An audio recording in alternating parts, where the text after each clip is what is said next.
What if I told you the sun has tiny whirlpools that could solve one of astronomy's biggest mysteries?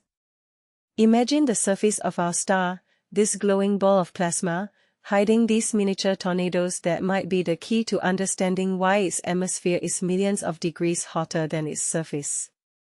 That's exactly what the Inouye Solar Telescope just uncovered, and it's blowing minds in the astrophysics community.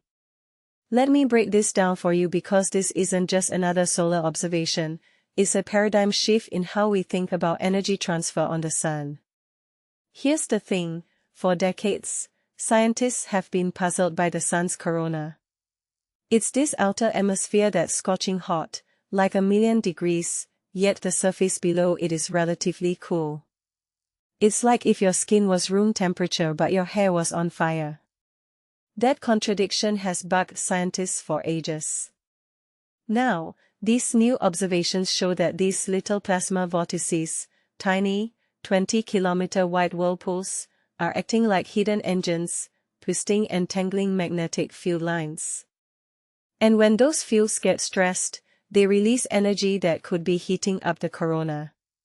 Personally, I think this is the kind of discovery that makes you realize how much we still don't know about our own star. It's like finding a secret mechanism in a machine you thought you understood inside and out. What makes this so fascinating is how these vortices were detected. The Inouye Solar Telescope, located in Hawaii, is the most advanced solar observatory ever built. It's capable of capturing images so detailed they reveal structures we've never seen before, like these ultrafine stripes and deformed magnetic boundaries. And here's the kicker, these aren't just random patterns. They're signatures of Kelvin-Helmholtz instability, a phenomenon we've seen in Earth's oceans and atmospheres, but never before on the sun's visible surface.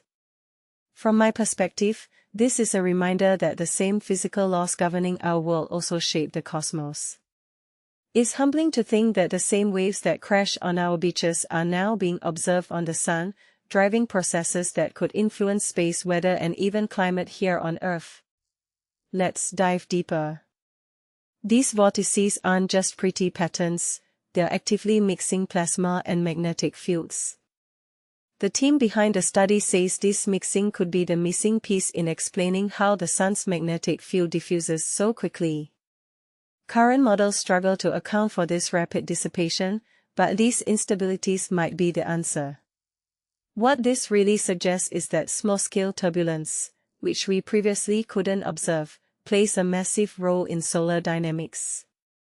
It's like realizing that the tiny ripples in a pond can create massive waves in the ocean. This discovery isn't just about the sun, it's about how we model stars, magnetic fields, and energy transfer across the universe. If we can understand this process here, it might help us decode similar phenomena in other stars or even exoplanet atmospheres. And here's the kicker, this isn't just a scientific breakthrough, it's a validation of simulations. The researchers compared their observations to computer models and found an incredible match in the physical details. That's huge because it means our theoretical models are finally catching up to what we can see. In my opinion, this is the kind of moment where science moves from hypothesis to confirmation. It's not just about proving a theory, it's about building a bridge between what we imagine and what we observe. This discovery could also have practical implications. If these vortices are linked to solar flares or coronal mass ejections, understanding them might improve our ability to predict space weather, which affects satellites, power grids, and even astronauts. What many people don't realize is that the sun isn't just a distant star, it's a dynamic, complex system that directly impacts life on Earth. So, the next time you look at the sky, remember, the same forces that create auroras and disrupt communications are hidden in these tiny whirlpools on the sun's surface. What do you think? Could this discovery lead to a new era of solar research, or is there something even bigger waiting to be uncovered?